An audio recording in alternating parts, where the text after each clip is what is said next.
Okay जी, welcome back in our second Zoom session. हम discuss कर रहे थे times for reviewing jobs and revising descriptions. उसमें हमने सबसे पहले देखा कि as part of periodic performance review हम जॉब्स को एनालाइज करते हैं, रिव्यू करते हैं। Number 2, when assigning a new incumbent to the job, अगर हम कुछ नए लोगों को हायर कर रहे हैं तो उस वक्त रिव्यू किया जा सकता है। When major changes are made in the product or outputs provided by a work unit or individual, अगर आप अपनी प्रोडक्शन को इंक्रीज कर रहे हो उस वक्त आप रिव्यू कर सकते हो। और with the introduction of new equipment methods और procedures to the work place, for example जैसे आपको मैं बता रहा था कि आप मैनुअल वर्क से ऑटोमेशन की तरफ जा रहे हो तो वहां पर जॉब्स को आपको दोबारा से एनालाइज वो करना पड़ेगा।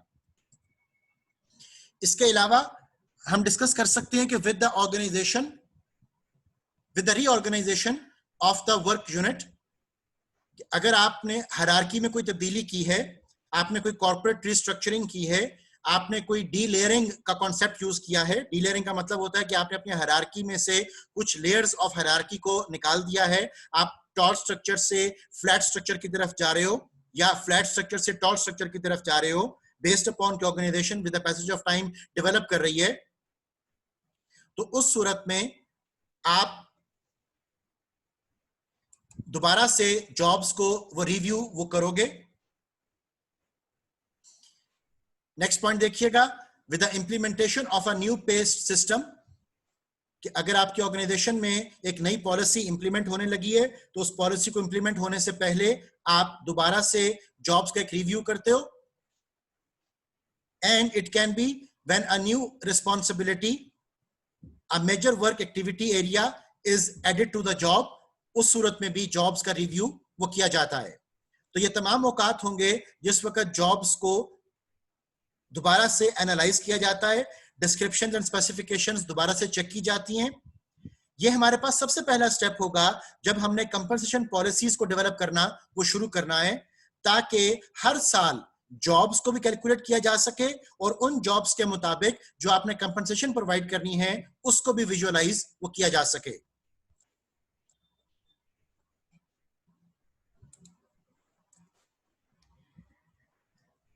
अब हम जॉब एनालिसिस इंफॉर्मेशन को देख रहे हैं। जॉब एनालिसिस जिसमें हमने डिस्क्रिप्शन स्पेसिफिकेशंस डेवलप की थी, इसमें इसके 4 मेन मकासद वो हमारे पास होते हैं और उन 4 मेन मकासद में रिक्रूटमेंट एंड सिलेक्शन डिसीजंस, उस वक्त जॉब एनालिसिस का हमें डेवलप करना जरूरी होता है। परफॉर्मेंस अप्रेजल, उस वक्त जॉब एनालिसिस करना जरूरी है। जॉब इवैल्यूएशन, जब आपने वेज एंड सैलरी डिसीजन करना है उस वक्त इंफॉर्मेशन यूज की जाएगी जॉब एनालिसिस की। और ट्रेनिंग रिक्वायरमेंट को भी डेवलप करते वक्त job analysis would be the first step. अब जो टॉपिक हम शुरू कर रहे हैं in association with job analysis, कि जब आपने जॉब एनालिसिस कर लिया, डिस्क्रिप्शन स्पेसिफिकेशन टीडीआर एंड केएसएओज आपके पास आ गए, तो अब आपने उन तमाम जॉब्स की वर्थ कैलकुलेट करनी है। और जॉब की वर्थ कैलकुलेट करने के लिए हमारे पास कॉन्सेप्ट आ रहा है जॉब इवैल्यूएशन का। सबसे पहले जॉब इवैल्यूएशन की डेफिनेशन देखिए। Job evaluation is the process of classifying jobs based on their content and requirement, कि आप जॉब्स के टीडीआरस के मुताबिक, उनकी रिक्वायरमेंट्स के मुताबिक, उसमें किस लेवल के ऊपर आपने केआरए केपीए केपीआईज डिफाइन किए हुए हैं, आप उनको इवैल्यूएट करते हो, उनकी वर्थ कैलकुलेट करते हो। सो द एंड गोल इस जॉब इवैल्यूएशन का जो आउटकम होगा, the end goal is a job hierarchy that will assist in pay level decision. So job evaluation वो प्रोसेस होगा जिससे कि हम एक जॉब हायरार्की बनाते हैं और उस जॉब हायरार्की में हम फिर ये चीज भी डिसाइड करेंगे कि आपने किस लेवल ऑफ जॉब को क्या कंपनसेट वो करना है। जैसा कि आपके सामने मैंने पिरामिड शेप में डिफरेंट जॉब हायरार्कीज वो मेंशन की हुई हैं।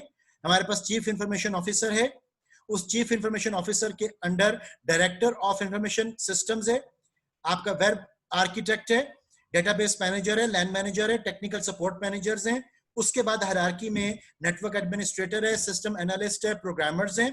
सो अब ये हायरार्की जो डेवलप की जा रही है, ये ऑब्वियसली जॉब इवैल्यूएशन और जॉब वर्थ कैलकुलेट करने के बाद बनाई गई है, जिसका मतलब क्या होगा कि डेटाबेस मैनेजर की जॉब वर्थ वो नेटवर्क एडमिनिस्ट्रेटर से ज्यादा है। ठीक है, दैट इज द रीजन कि database manager is in the middle hierarchy and network administrator is in the front line hierarchy. So job evaluation is concern with jobs. ये बात याद रखिएगा कि आपने एक जॉब को एनालाइज करना है, ना कि उस जॉब में मौजूद लोगों को एनालाइज करना है। So that is the bottom line of that discussion कि job evaluation is concerned with jobs, not people. अब job evaluation क्यों की जाती है? It is said that job evaluation is to determine the relative worth of the job within the organization. कि किसी भी job को कैलकुलेट करने के लिए, उसकी वर्थ को कैलकुलेट करने के लिए आप job evaluation वो करते हो। Establish internal hierarchy of jobs based upon their relative value, कि किस जॉब की कितनी वैल्यू है, उस वैल्यू के मुताबिक आप जॉब्स को एनालाइज करते हो। And establish A basis for managing this hierarchy, और आप वो क्राइटेरिया डेवलप करते हो जिस क्राइटेरिया के मुताबिक जॉब्स को अरेंज, एलोकेट वो किया जाता है एक ऑर्गेनाइजेशन के अंदर। अब जॉब इवैल्यूएशन करने के कुछ टेक्निकल स्टेप्स हैं, उन स्टेप्स को अब बड़ी डिटेल से हम गो थ्रू करेंगे। सबसे पहला स्टेप जॉब इवैल्यूएशन का, that is that you have to conduct the job analysis. अब जॉब एनालिसिस के हवाले से वो डिस्कस कर रहा है कि आप एक representative sample of benchmark jobs वो पिक करोगे। आपने कोई सी 5-7 जॉब्स को पिक किया, जिन 5-7 जॉब्स को आप एनालाइज अब वो करना चाहते हो। बिकॉज पूरी ऑर्गेनाइजेशन का जॉब वर्थ, जॉब एनालिसिस वो इकट्ठा नहीं किया जाता। बाज़ औक़ात आप इस जॉब वर्थ और जॉब एनालिसिस को बिट्स एंड बाइट्स में भी वो कर सकते हो। So that is the reason कि सबसे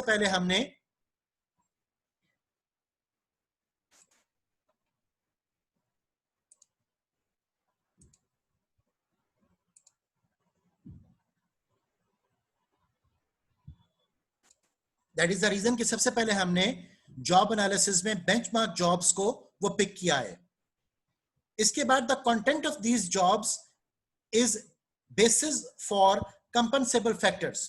अब हर जॉब में जो आपने TDRs, KSAOs, KRS, KPS, KPIs ये सब डिफाइन किए हुए हैं, इन्हीं की बेसिस पर आपने लोगों को इवेंचुअली कंपनसेट वो करना होगा। तो जॉब एनालिसिस याद रखिएगा कि आपका बहुत डिटेल्ड कॉन्टेक्स्ट है जिसको बड़ा टेक्निकली एस्टैब्लिश वो करना चाहिए।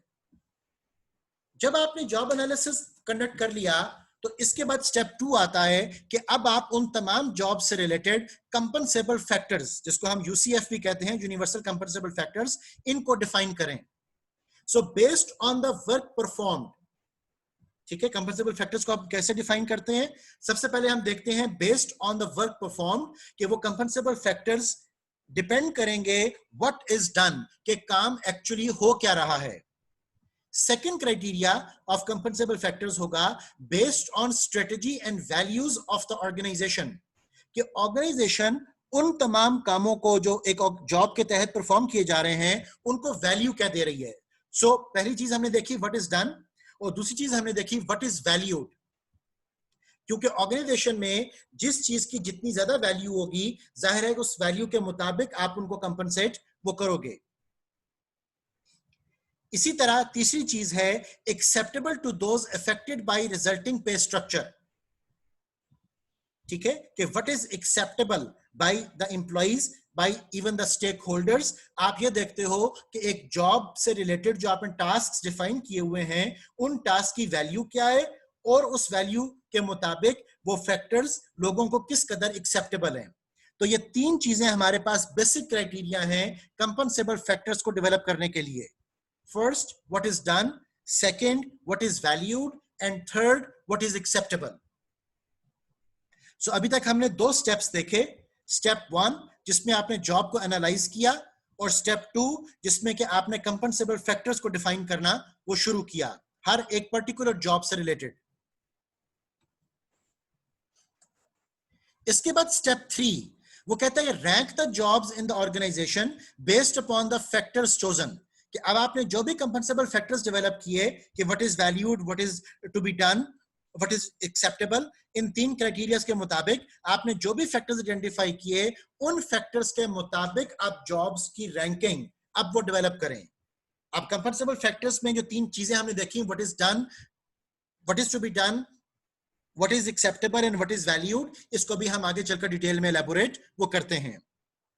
सो यहां पर स्टेप 3 जो जॉब इवैल्यूएशन का हमारे पास आ रहा है, after job analysis and after UCF, and that is rank the jobs in the organization based upon the factors chosen.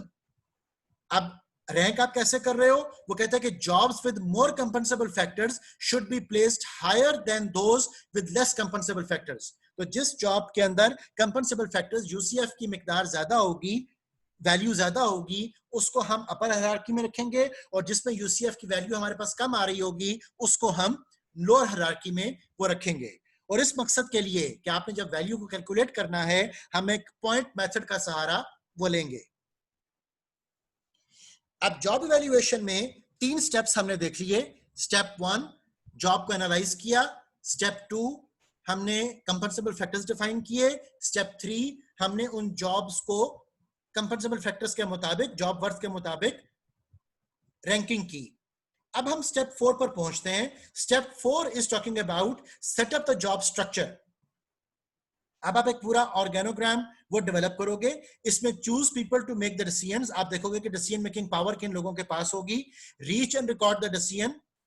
अब आप उनकी सारी जो वर्किंग होगी उसको रिकॉर्ड भी करें, and setup the job hierarchy. और अब आप एक पूरी हायरार्की, एक ऑर्गेनोग्राम, एक ऑर्गेनाइजेशनल स्ट्रक्चर डायग्राम अब आप वो एक डेवलप कर लेते हो। स्टेप 5 जब आपके पास पूरा एक स्ट्रक्चरल डेवलपमेंट आ गई, तो अब आप हर जॉब को प्राइस करें कि किस जॉब के अंदर आपने लोगों को वेजेस और सैलरीज वो क्या प्रोवाइड करनी है। तो this will give you a wage structure, a range of rates for job classification and so on. इन तमाम टर्मिनोलॉजीज को अभी हम अगली स्लाइड्स के ऊपर डिस्कस वो करते हैं। फिल वक्त जो हमारे पास एक सीक्वेंस बना है जॉब इवैल्यूएशन करने के लिए, इन 5 स्टेप्स में मैं फिर से रिपीट कर रहा हूं आपके लिए। स्टेप 1 जॉब को एनालाइज करें, step 2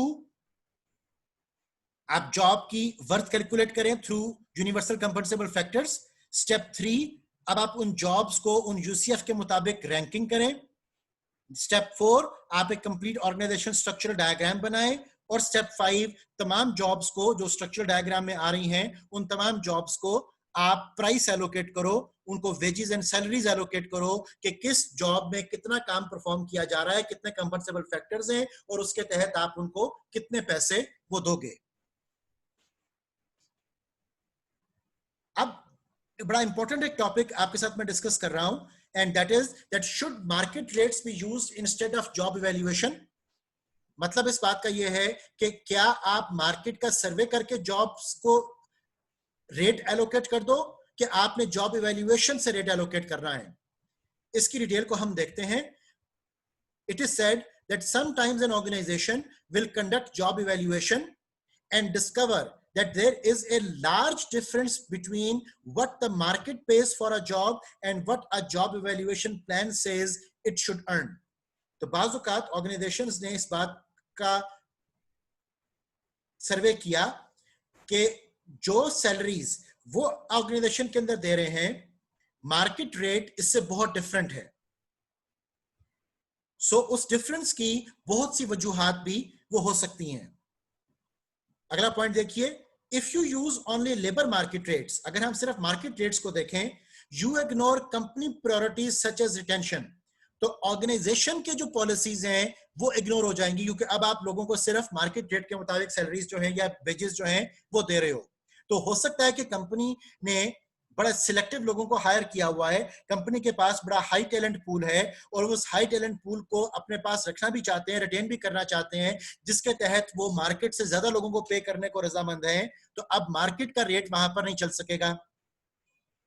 if you use only organisational rates, लेकिन अगर आप मार्केट को बिल्कुल ना देखो, सिर्फ ऑर्गेनाइजेशन अपनी वर्थ कैलकुलेट करे जॉब्स की और उसके मुताबिक सैलरी देनी शुरू कर दे, you risk overpaying employees. तो हो सकता है कि या आप लोगों को ज्यादा पे करना शुरू कर दो, और losing valuable employees to the competition, और ये भी हो सकता है कि आप अपनी वर्थ को कैलकुलेट करते करते लोगों को कम कंपनसेट करो, लोग आपको छोड़ जाएं और आप मार्केट से कंपेटिटिव ना बन सको।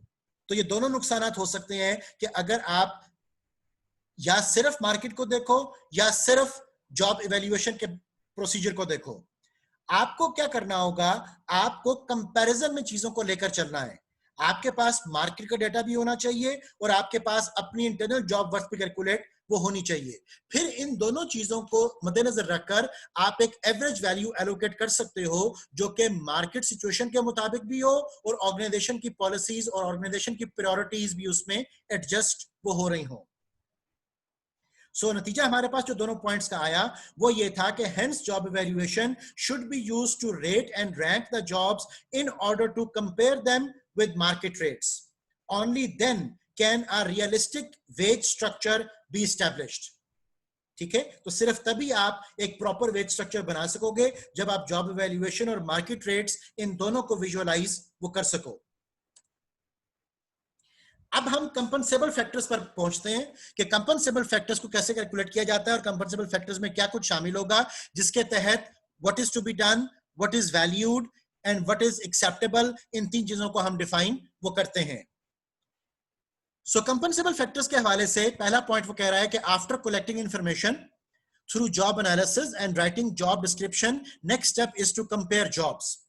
और जब आप जॉब्स को कंपेयर कर रहे हो तो याद रखिएगा कि jobs are rated and ranked according to what the organisation most values. तो जिस जॉब की वैल्यू ज्यादा होगी ऑब्वियसली उसकी रैंकिंग भी ऑर्गेनोग्राम के अंदर, ऑर्गेनाइजेशन स्ट्रक्चर डायग्राम के अंदर आप ऊपर रखोगे।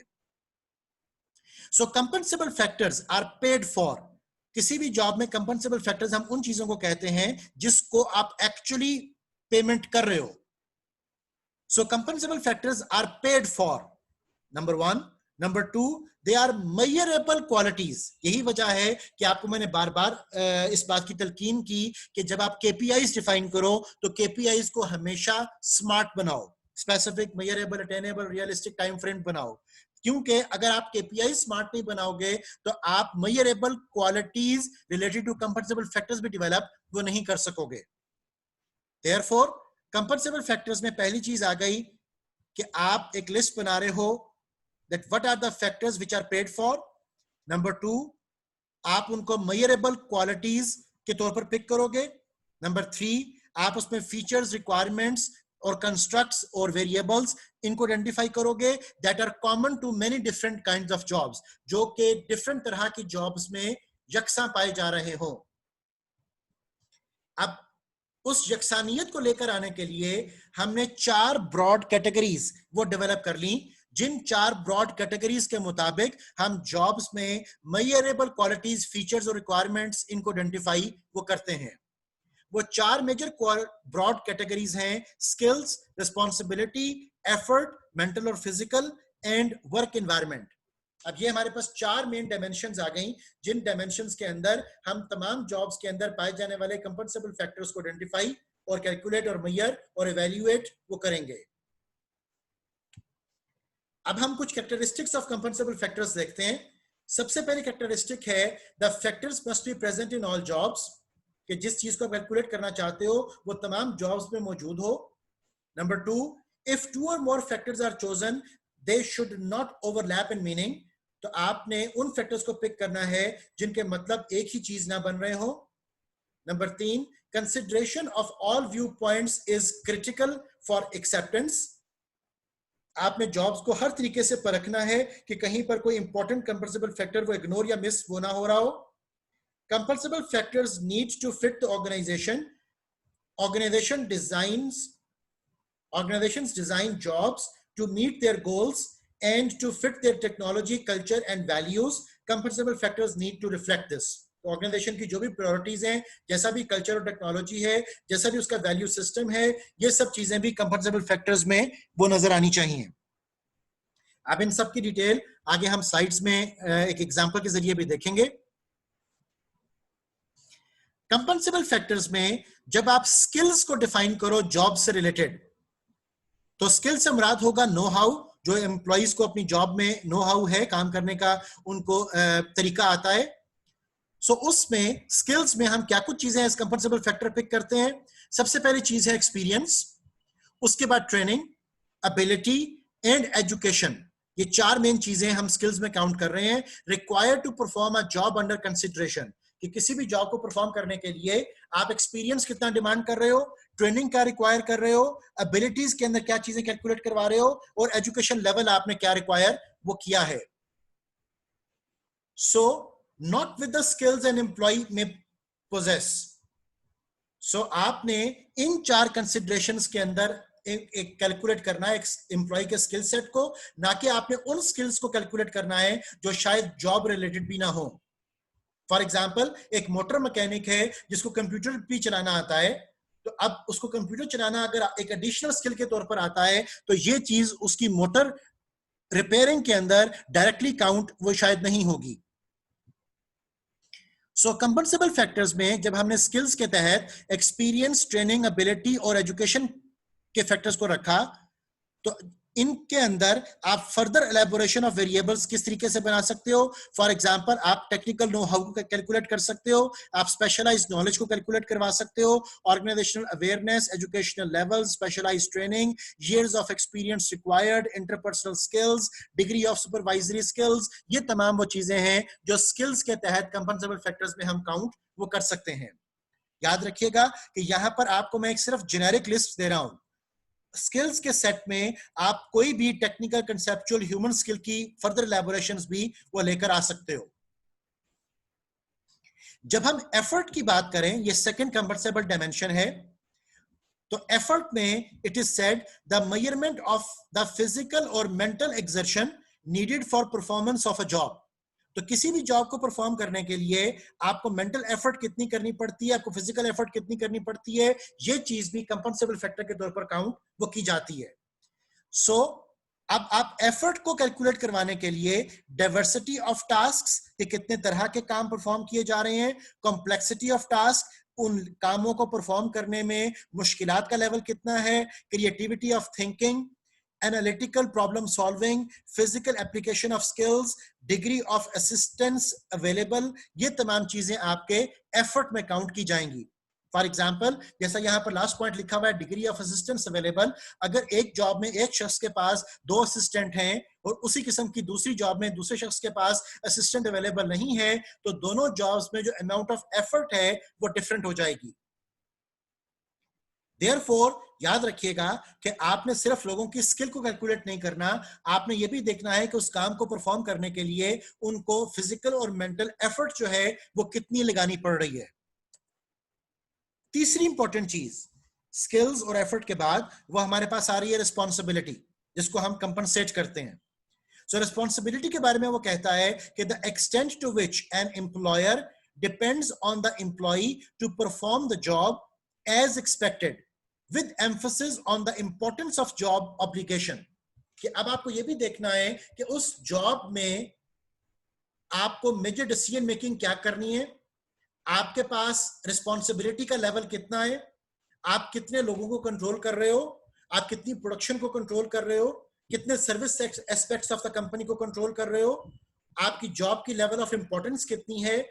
तो ये चीजें भी कंपनसेबल फैक्टर्स के तौर पर काउंट वो होती हैं।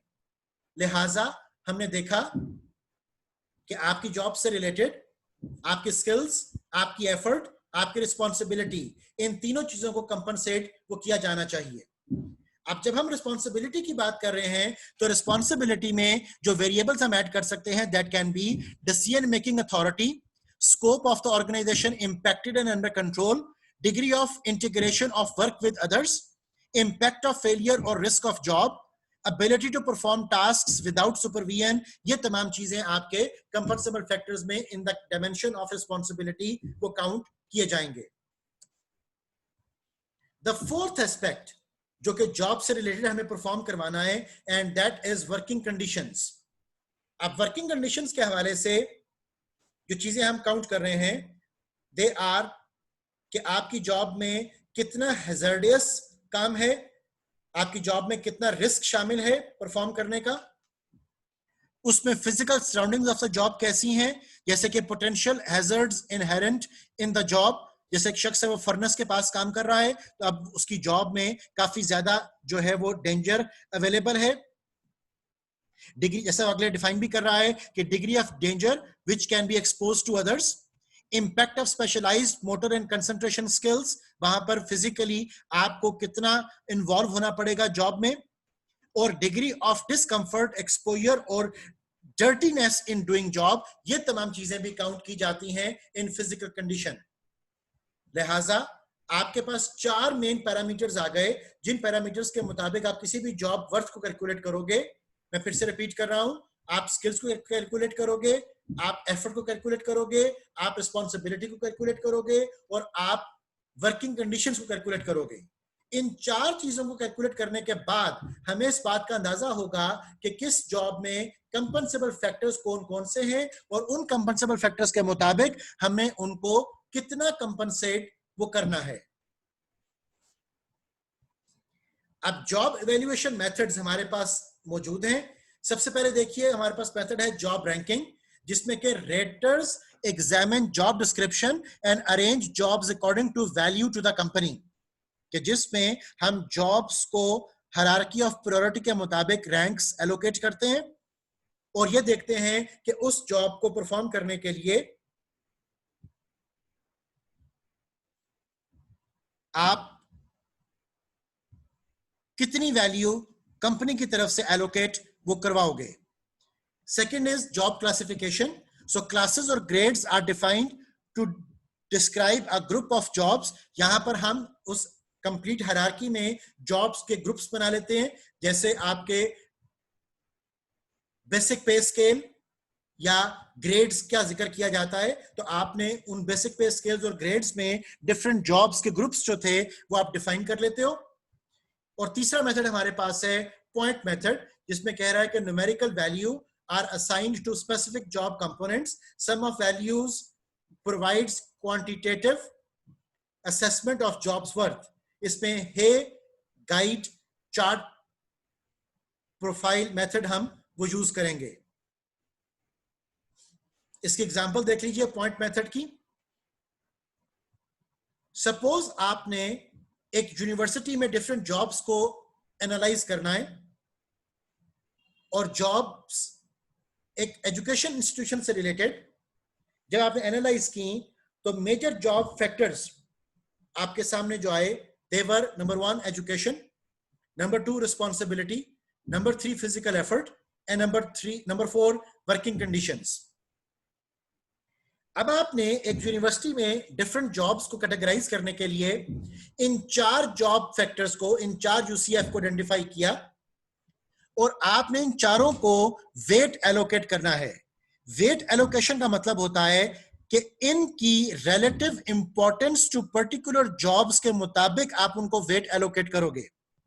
फॉर एग्जाम्पल, अगर एक यूनिवर्सिटी की जॉब के लिए सबसे इंपॉर्टेंट चीज एजुकेशन है, तो आप उसको हाईएस्ट वेट एलोकेट करोगे, और अगर एक यूनिवर्सिटी की जॉब के लिए सबसे कम इंपॉर्टेंट चीज वर्किंग कंडीशन है, तो आप उसको कम वेट एलोकेट वो करोगे, और बकिया चीजों को कॉरेस्पॉन्डिंगली आप वेट एलोकेट वो करोगे। तो हमारी एग्जांपल में एक यूनिवर्सिटी जॉब के लिए हमने एजुकेशन को 50% वेट एलोकेट किया, रिस्पॉन्सिबिलिटी इन द जॉब को 30% वेट एलोकेट किया, फिजिकल एफर्ट को 12% वेट एलोकेट किया, और वर्किंग कंडीशंस को 8% वेट वो एलोकेट किया। अब इसके बाद हम एक रेटिंग स्केल बनाते हैं। उस रेटिंग स्केल को हम कहेंगे डिग्री ऑफ फैक्टर्स, जो कि कंपैरेबल फैक्टर्स की हम एक रेंज बना रहे हैं। इसमें 1 का मतलब होगा कि एजुकेशन लेवल सबसे कम है, और 5 का मतलब होगा कि एजुकेशन लेवल सबसे ज्यादा है। एंड लाइकवाइज यही आपका 1 to 5 का स्केल जो है, ये रिस्पॉन्सिबिलिटी, फिजिकल एफर्ट और वर्किंग कंडीशंस के लिए भी करामद होगा। अब आपने एजुकेशन लेवल 1 उसको एलोकेट किया 100 points. Now suppose education level 1 का मतलब है the person is having higher school certificate level education, जिसको आप मैट्रिकुलेशन भी कहते हो। सो अगर एक पर्सन मैट्रिकुलेट है, तो हम उसको 1 एलोकेट करेंगे, और उसको 100 पॉइंट्स मिलेंगे। अगर कोई इंटरमीडिएट है, उसको हम 200 एलोकेट करेंगे। अगर कोई अंडर ग्रेजुएट है, उसको हम 300 एलोकेट करेंगे। अगर कोई ग्रेजुएट है उसको हम 400 एलोकेट करेंगे, और अगर कोई पोस्ट ग्रेजुएट है तो उसको हम 500 पॉइंट्स एलोकेट करेंगे। तो हमने एजुकेशन को मैट्रिकुलेशन से पोस्ट ग्रेजुएशन तक वो डिवाइड कर लिया, और हर एक लेवल को हमने 100 पॉइंट्स एडिशनल वो देने शुरू किए। अब हम रिस्पॉन्सिबिलिटी को देखते हैं जिसका वेटेज है 30%। अब आप उसके जो फैक्टर एलोकेट कर रहे हो, उस फैक्टर्स में आपने जो पॉइंट एलोकेट करने हैं वो आप दे रहे हो 75, 150, 225, 300 एंड सो ऑन। याद रखिएगा कि इन पॉइंट्स को एलोकेट करने के लिए आपको टॉप मैनेजमेंट के साथ बैठकर म्यूचुअल कंसेंट के साथ डिसीजन वो करना पड़ता है कि आपने किस चीज को कितना वेट और किस चीज को कितने पॉइंट्स वो एलोकेट करने हैं, बिकॉज आगे चलकर इन्हीं पॉइंट्स के अगेंस्ट आपने उनको कंपनसेट भी वो करना है। इसके बाद फिजिकल एफर्ट्स, हमारे पास एक पॉइंट आ रहा है,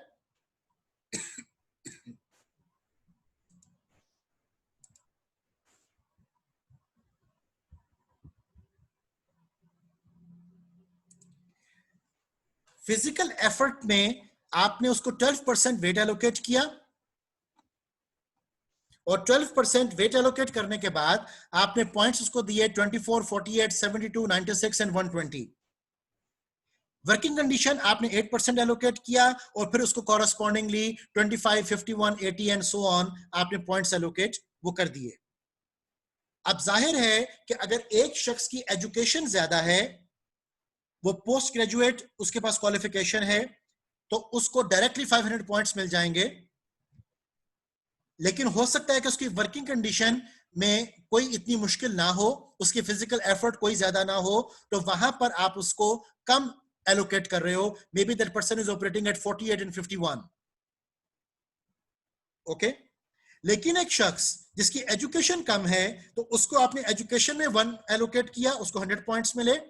लेकिन मे बी वो फिजिकल एफर्ट में 120 तक परफॉर्म कर रहा हो, उसको 120 पॉइंट्स मिल रहे हो 5th डिग्री के ऊपर होने की वजह से, और उसकी वर्किंग कंडीशन भी बहुत अच्छी ना हो, और आप उसको 80 पॉइंट्स एलोकेट कर रहे हो। लेकिन एजुकेशन कम होने की वजह से उसके जो सम टोटल पॉइंट्स होंगे वो एक एजुकेटेड के सम टोटल पॉइंट से फिर भी कम होंगे।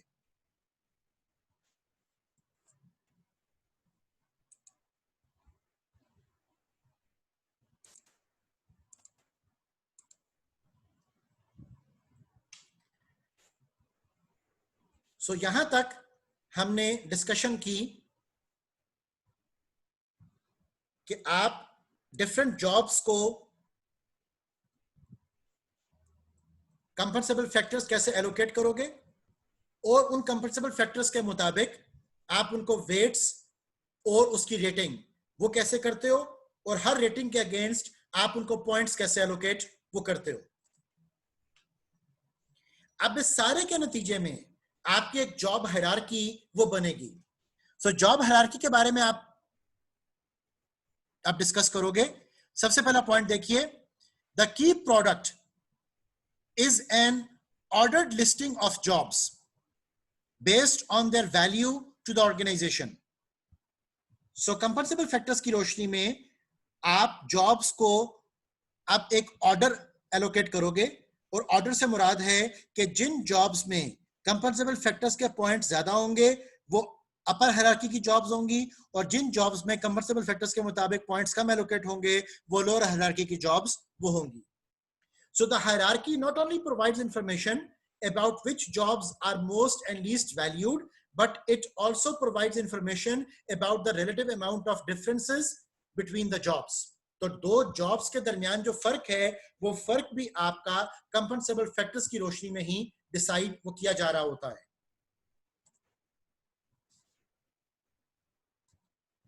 लिहाजा जॉब एवेल्युएशन के मुताबिक आपके पास डिफरेंट तरह के हायरार्कीज वो आएंगी, जैसा कि डिफरेंट हायरार्कीज आपको मैं यहां पर शो कर रहा हूं। इसमें वाइस प्रेसिडेंट हैं, उसके बाद डिविजनल जनरल मैनेजर हैं, फिर मैनेजर्स हैं, फिर प्रोजेक्ट लीडर्स हैं, फिर सुपरवाइजर्स हैं, राइट। इसी तरह आपके हेड चीफ साइंटिस्ट हैं, सीनियर एसोसिएट साइंटिस्ट हैं, एसोसिएट साइंटिस्ट हैं, साइंटिस्ट हैं और टेक्नीशियन हैं। इसी तरह मैन्युफैक्चरिंग ग्रुप में हमारे पास असेंबलर हैं, पैकर हैं, मटेरियल हैंडलर हैं, इसी तरह अगर हम एडमिनिस्ट्रेटिव ग्रुप की बात करें तो एडमिनिस्ट्रेटिव असिस्टेंट हैं, प्रिंसिपल एडमिनिस्ट्रेटिव सेक्रेटरी हैं, एडमिनिस्ट्रेटिव सेक्रेटरी हैं, वर्ड प्रोसेसर्स हैं और क्लर्क और मैसेंजर्स हैं। तो ये आपके पास डिफरेंट हायरार्कीज बन गई कंपनसेबल फैक्टर्स के मुताबिक। अब हम डिटरमिन करेंगे एक्सटर्नली कंपेटिटिव पे लेवल्स एंड स्ट्रक्चर्स को। इस टॉपिक को शुरू करने के लिए आप नेक्स्ट जूम मीटिंग जो है उसको ज्वाइन कीजिए प्लीज।